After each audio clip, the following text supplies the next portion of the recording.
Hi mga kapreni! Magluluto na naman ang kapreni nyo! To the highest level. Uy, kaikli naman nun. Walang ibang maluto dito kapreni, kaya eto na lang. CDO burger, baka naman. Ehem.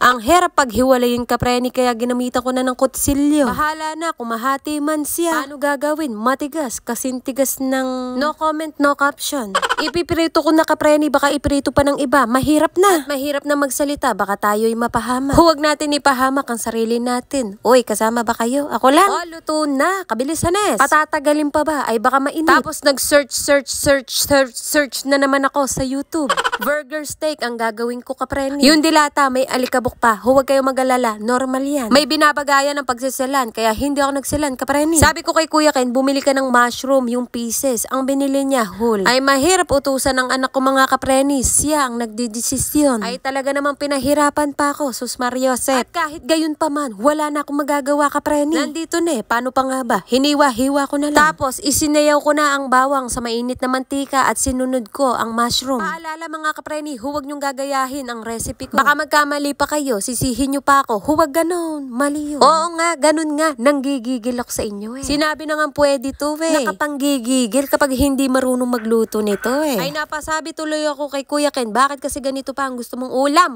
Susunod, ikaw na magluto ng gusto mo, ha? Ikaw na. Nanay mo ko, huwag ka nang kumibo. Ay kapag kumibo pa kapreni, yari na. Wala na namang matitirang kanin sa rice cooker. Sigurado, panigurado. Isinalin ko pa sa malaking kawali, tapos dinagdagan ko. Ay paano nga mga kapreni, baka mabitin. Ang sabi, only gravy. Kaya ayun.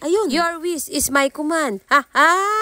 Ay hanapin nyo kung nasa ng burger. Yung gravy, naging soup number 5. Aba naman kapreni, gravy pa lang, ulam na. Sigurado. Ay para ka ba talagang kumain sa Jollibee, KFC? Banggitin pa natin yung McDo. Ay kumpleto na.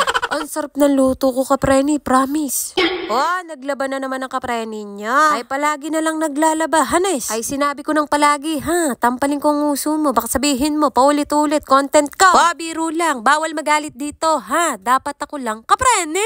Inagahan ko pa niyan kapreni, pero ang araw, mabilis sumikat. Kasing bilis ng pagsikat ka. Uy, charis lang. Managinip ka na lang muna, uy. Wala pa sa kalahati, nasa 1/4 pa lang. Mabagal man kapreni, at least umuusad pa din. Bakasyon na ng Kuya Ken at maaga nang nagigising ang bata. Kahit papano, kapag may ginagawa ako, may tagabantay. Pero mayat maya ang bunganga ko, panay ang sabi, yung bata! Ay mahirap na, sabihan pa ng pabayang ina, Hanes. Si ano pinapabayaan lang, si Kwan, ganyan ganito, ganun. Uy, napakamaritis naman. Yon, sa wakas natapos din sa pagsasampay. Ano ba namang mukha yan, nakakadismaya. Ay, mo na nga, hanggang dito na lang ang video-video. Maraming salamat sa mga nanood. Bye mga kapreni!